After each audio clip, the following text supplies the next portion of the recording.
নমস্কার বন্ধুরা, শুভ সকাল। রোজকারের মতো আজও আমি চলে এসেছি মাসিমার রান্নাঘরে। আজ রান্না হবে ঘরোয়া পদ্ধতিতে সুস্বাদু চিকেন। পুরো রান্নাটা আপনারা দেখুন, স্কিপ না করে। আলু লাল লাল করে ভেজে তুলে নিয়েছি। এবার ফোড়নে দেবো তেজপাতা,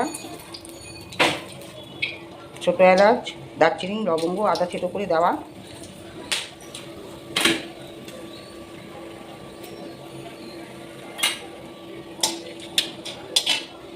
মশলাটা একটু ভাজা হলে এবার দিয়ে দেবো কুচানো পেঁয়াজ।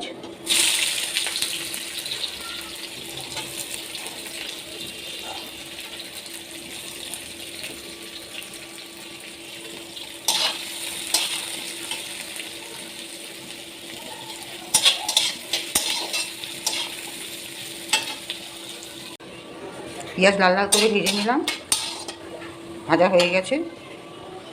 দই দিয়ে মাখানো চিকেনটা এবার একে একে কড়াইতে দেবো, ফ্রাই করব।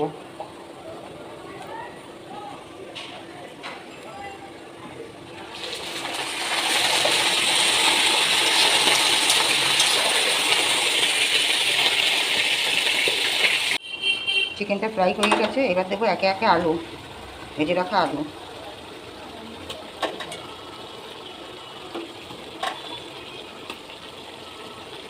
এদিকে কষানোর জন্য মশলা আমার রেডি করা ছিল। এখানে পেঁয়াজ, আদা, রসুন, টমেটো গ্রেট করা। এখানে হলুদ গুঁড়ো, জিরে গুঁড়ো, ধনে গুঁড়ো, কালার হওয়ার জন্য শাহি লঙ্কা গুঁড়ো, আর হচ্ছে পরিমাণ মতো নুন।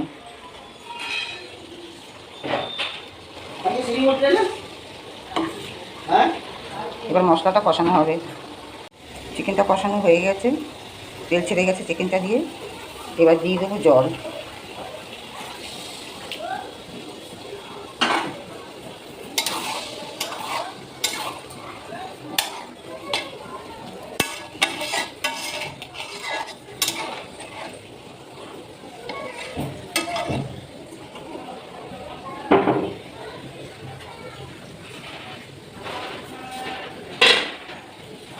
চিকেনের ঝোল হয়ে গেছে। ঘরোয়া পদ্ধতিতে কারা কারা এরমভাবে চিকেন রান্না করেন আমাকে কমেন্ট করে জানাবেন। ভালো লাগলে লাইক, শেয়ার, কমেন্ট করে দেবেন।